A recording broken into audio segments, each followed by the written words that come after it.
bloqué une avenue du quartier industriel dans la commune de Kampemba, reliant le quartier Ewabora au centre-ville de Lubumbashi, est dans un état de délabrement très avancé à hauteur de rails. La population de ce coin éprouve de grandes difficultés en matière de transport. Cette voie ayant perdu son asphalte, les taxis et taxibus refusent de l'emprunter de peur de ne pas perdre leur véhicule. Les motards qui facilitent le transport sont exposés à plusieurs maladies respiratoires à cause de la poussière. La population, ne sachant pas à quel sens se vouer, a préféré garder silence devant notre caméra. Par manque de caniveau, la route est remplie des eaux de pluie, chose qui crée le débordement dans des parcelles voisinantes.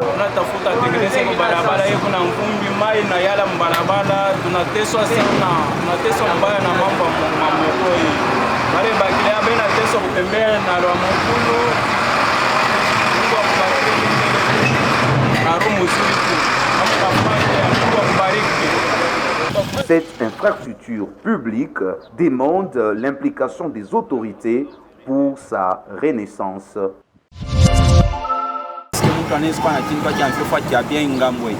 Atashindwa par exemple station mena ma mitoka ya carburant payo kufika huku ni danger kinisi kinanguka kina explosé.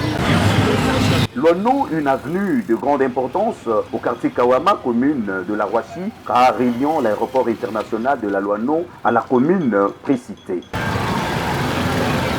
Cette artère existant depuis belle lurette a été pour la toute première fois aménagée en terre battue en 2006 par une société de la place.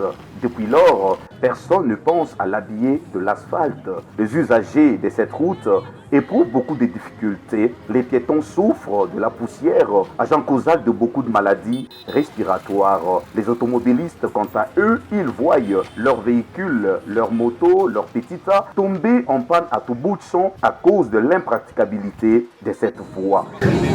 Wolfan Chamala, conducteur de Petita, clame son mécontentement. Bon, difficulté tout qu'on a, surtout comme on voulait n'anyesha, hakuna namna ya kwenda transport inakuwa na difficulté juu ya nini, muko machine, muko mamai.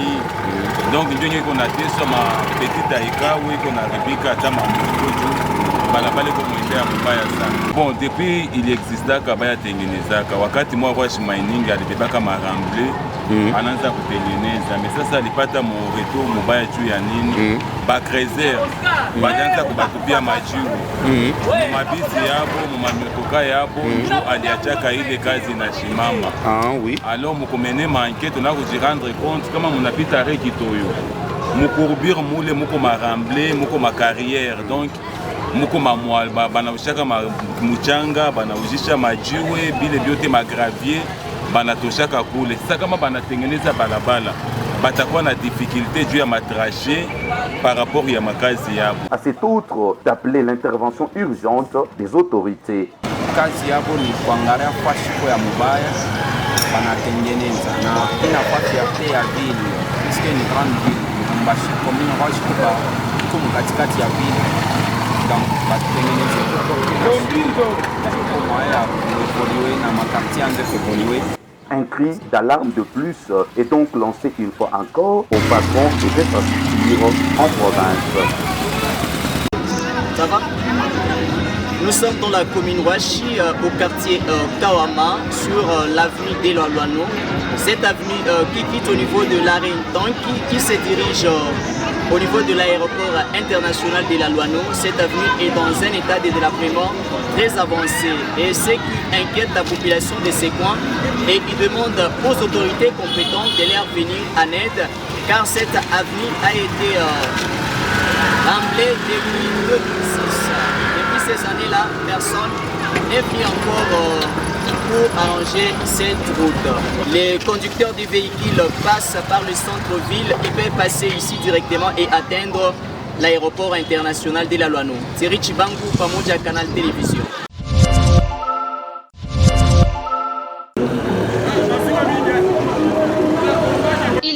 cela 2 mois que l'avenue Niembo dans la commune Kampemba, précisément au quartier Ouabora, était dans un état de délabrement très avancé. Mais aujourd'hui, elle est revêtue d'une nouvelle robe suite à une réhabilitation. Made in l'exécutif provincial du Haut-Katanga.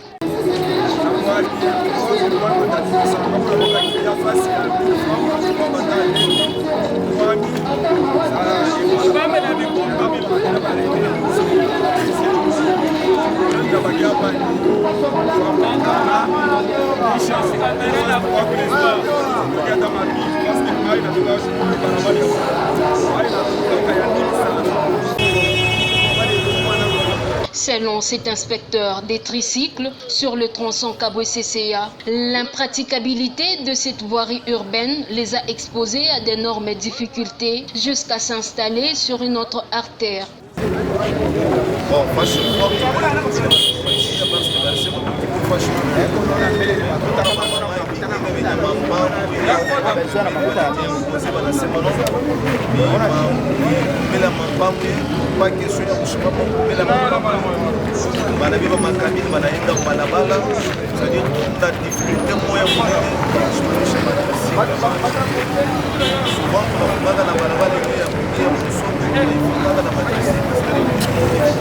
Pour les habitants de ce quartier, satisfaits par le geste manifesté par les autorités à leur égard.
Lubumbashi étant une ville à 2 saisons, celle de pluie et celle de sécheresse. Pendant la période pluvieuse, la température météorologique est très élevée, que ce soit la nuit ou le jour.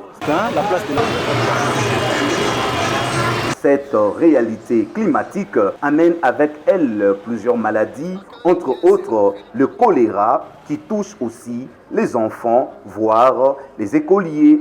Comment est donc la prise en charge de ces derniers? Selon Dr Rigen Ngalamouloumé, la chaleur favorise la pullulation des microbes.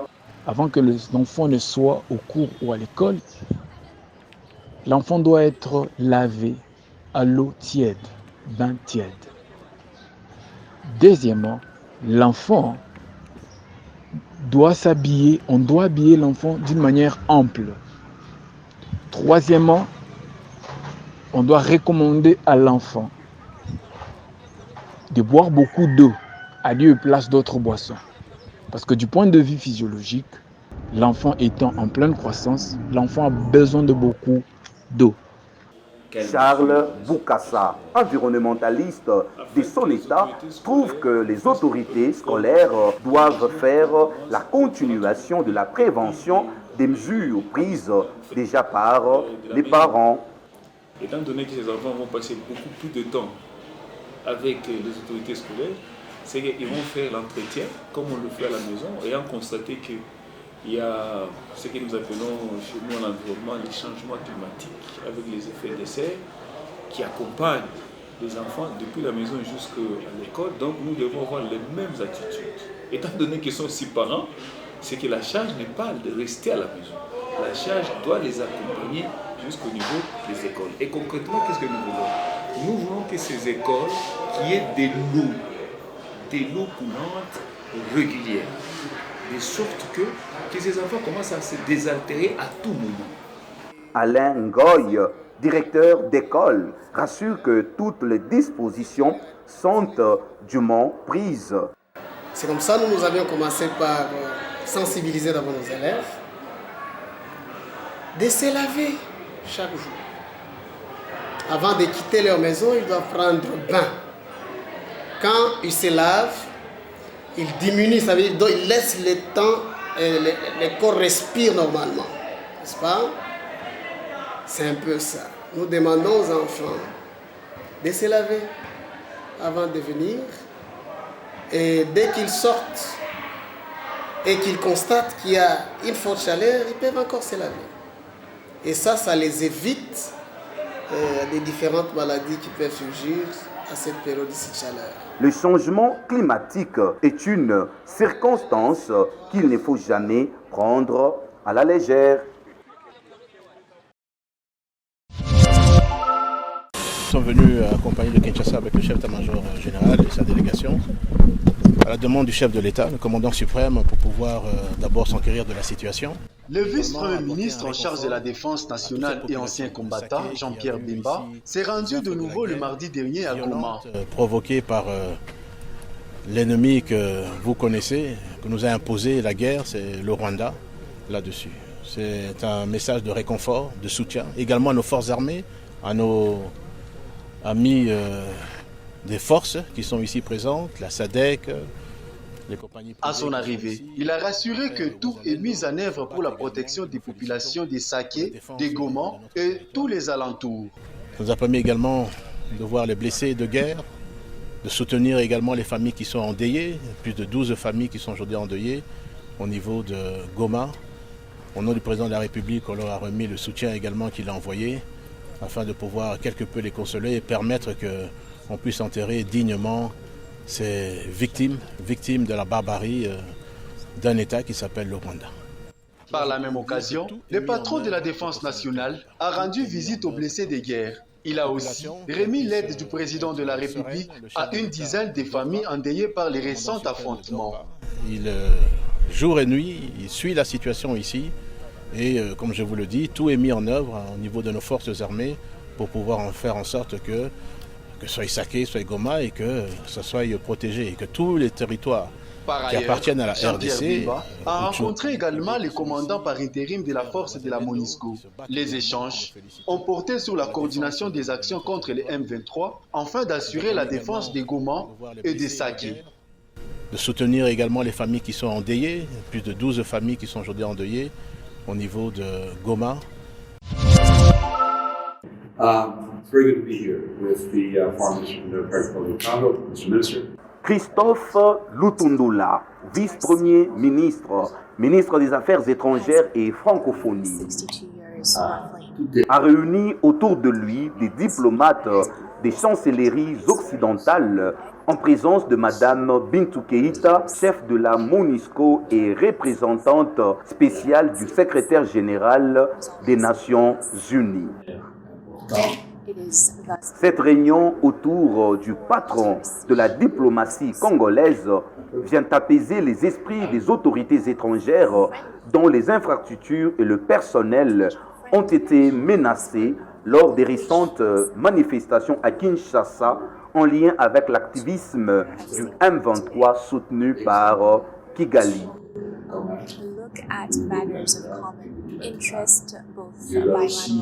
Lutundula Apala a exprimé le regret du gouvernement congolais pour les actes de violence injustifiés survenus lors de manifestations, annonçant des enquêtes en cours pour identifier et sanctionner les responsables. Il a réaffirmé l'engagement du gouvernement à assurer la sécurité du corps diplomatique. Pourquoi les Américains, les Français, la communauté internationale tout entière nous regardent-ils nous faire tuer sans rien dire? Maître Igor Becker confirme que cette démarche de la diplomatie congolaise est normale. Tout part par des échanges, par des dialogues pour déboucher sur des déclarations qui communiquent même des décisions prises. Alors le fait pour Lutundula de dire cela n'est ne constitue aucunement un péché, à mon sens, étant donné que c'est vrai, d'une part, la Constitution reconnaît aux Congolais de manifester, attention, de manifester pacifiquement, parce que là, il y a eu des manifestations pacifiques où des dégâts matériels ont été enregistrés par la suite, voyez-vous. Et lorsqu'il y a des dégâts matériels, il y a une question de sécurité, une question de paix pour les corps diplomatiques accrédités au pays. Et alors, la déclaration de Tounou, là, visant à leur rassurer des bonnes conditions de paix et de sécurité, doit effectivement les rassurer aussi. Et le Congo a intérêt à matérialiser cela parce que si on ne le fait pas, on risque de voir notre responsabilité internationale être engagée dès lors qu'il y a eu des destructions qui ont été observées.